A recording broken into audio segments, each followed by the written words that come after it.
สบายดีพี่น้องก็พาส้มบรรยากาศสวนทุเรียนเบิ่งดอกทุเรียนนะพี่น้องเนาะต้นน้อยก็เป็นพอซ้ำนี่สวนทุเรียนอยู่เทิงเขาเด้อพี่น้อง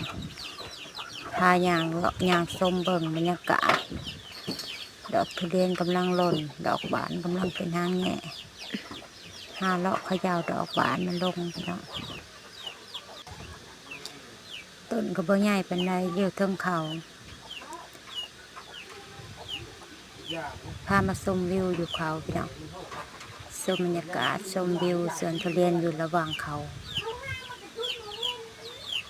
เป็นไงงามบอ